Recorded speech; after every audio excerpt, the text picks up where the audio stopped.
देखिए, तहरीक औक़ाफ़ की तरफ से आज जो प्रोग्राम रखा गया था, मैं नांदेड़ के तहरीक औक़ाफ़ के तमाम ज़िम्मेदारों को मुबारकबाद देता हूँ कि इस नौइयत का एक बेहतरीन प्रोग्राम उन्होंने रखा था। हकीकत में तरमीम बिल वो इतना ख़तरनाक बिल है जिसमें दो चार बातें मैं बोली कि 108A जो एक्ट के अंदर है, यानी कुल वाला मामला, और आज जितने भी लोग बैठे हैं औक़ाफ़ की ज़मीन पर वो कुल पे बैठे हुए हैं। उनकी नज़र वही है कि तरमीम 108 वो करना चाहिए करके, इसके लिए इसकी मुक़ाबलत करना ज़रूरी है। 100 साल से लोग कुल पे बैठे हुए हैं, अगरचे वो कायदा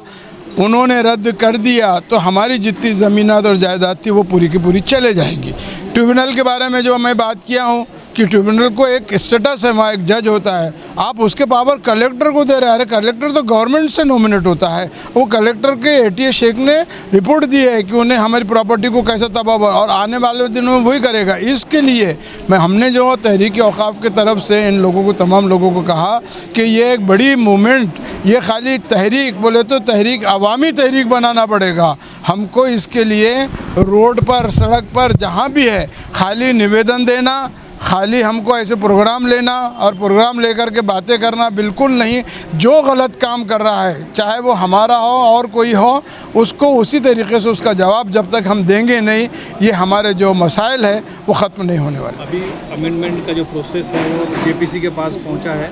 और जो जॉइंट पार्लियामेंट्री कमेटी आगे क्या कुछ रिपोर्ट लेती है इस पर कुछ अभी बात खुला नहीं है। तो आपको क्या लगता है? देखिए, ऑब्जेक्शन इतने स्ट्रांग और इतने अच्छे और इतने मजबूत दिए जा रहे हैं कि जॉइंट जो पार्लियामेंट्री कमेटी है उसको सोचने पर मजबूर होना पड़ेगा,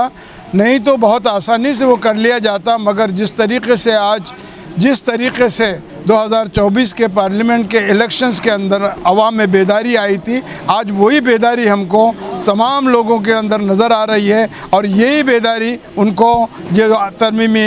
एक्ट और ये JPC वाले जो कुछ करने वाले हैं उनको रोक सकेंगे, तो यही ताकत रोक सकेंगे। मुसलमानों ने इंडिया अलायंस को बहुत खुलकर साथ दिया, उनको एक बड़ी ताकत मिली। कहीं ना कहीं इंडिया अलायंस को भी इस मुद्दे को लेकर अब और ज़्यादा दबाव बनाने की ज़रूरत है, और कहीं ना कहीं हम लगे तो बैकफुट पे वो नज़र आ रहे थे। इंडिया अलायंस से हम बोल रहे हैं, अभी तक उन्होंने इसके बारे में खुल कर के कहा नहीं है, मगर तहरीक औक़ाफ़ उनको मजबूर कर देंगी कि आपको ये जो बिल, अमेंडमेंट बिल है, इसके ख़िलाफ़ में ज़ोरदार तरीके से आवाज़ उठाना होगी।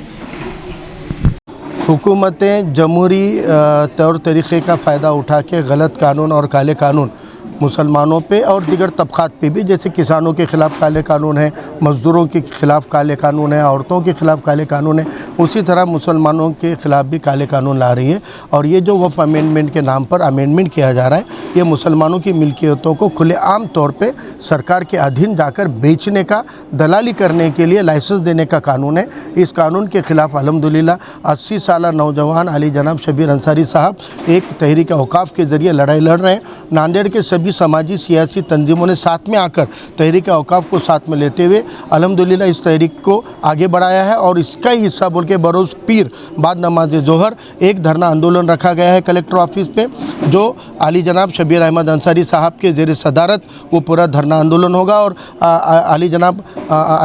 मौलाना अयूब ख़ासमी साहब के ज़ेर निगरानी वो पूरा धरना आंदोलन तहरीक औक़ाफ़ का होने वाला है। मैं नांदेड़ के नौजवानों से, बुज़ुर्गों से, बड़ों से, सभी से गुजारिश करता हूँ कि इस धरने आंदोलन में शरीक होकर पूरे नज़्म ज़ब्त के साथ, चैन अमन के साथ इस धरने आंदोलन के ज़रिए हम भारत में इंशाल्लाह ये पहला धरना आंदोलन है जो वफ़ अमेंडमेंट के ख़िलाफ़ में होने जा रहा है। ये तारीख़ी धरना आंदोलन है, कसीर तादाद में इसमें शरीक होना है और पूरे डिसिप्लिन के साथ होना है, और सरकार को बता देना है कि तुम कितनी भी दंगों की साजिशें करोगे तो हम अपने जमहूरी इख्तियार से आंदोलन और एहतजाज के इख्तियार को कायम रखेंगे, और पूरे अमन के साथ एहतजाज को ज़िंदा रखने का काम इंशाल्लाह हम करके बताएंगे।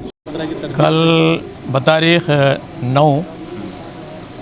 बरोज़ पीर बाद नमाज ज़ोहर 2 बजे से 4 बजे तक कलेक्टर ऑफिस के रूबरू इस वक्फ़ बिल, अमेंडमेंट बिल के ख़िलाफ़ इंशाअल्लाह पुरज़ोर तरीक़े से एहतजाजी धरना रखा गया है तहरीक औक़ाफ़ की जानिब से, जिसमें हमारे ऑल इंडिया सदर शब्बीर अहमद अंसारी साहब इसके सदारत करेंगे, और उन्हीं की क़यादत में ये कल का एहतजाजी धरना रहेगा। मैं तमाम अवामुन्नास से, बिलखुसूस उलमा, आइम्मा और मसाजिद के इंतज़ामिया से अपील करता हूँ, और सियासी लोगों से, समाजी लोगों से, मजहबी और मिली तंजीमों से अपील करता हूँ कि वो इस एहतजाजी जलसे आम में और धरने में पूरे तौर पर शरीक हों और इस तरीके को ज़्यादा से ज़्यादा तादाद में शरीक होकर कामयाब बनाएं।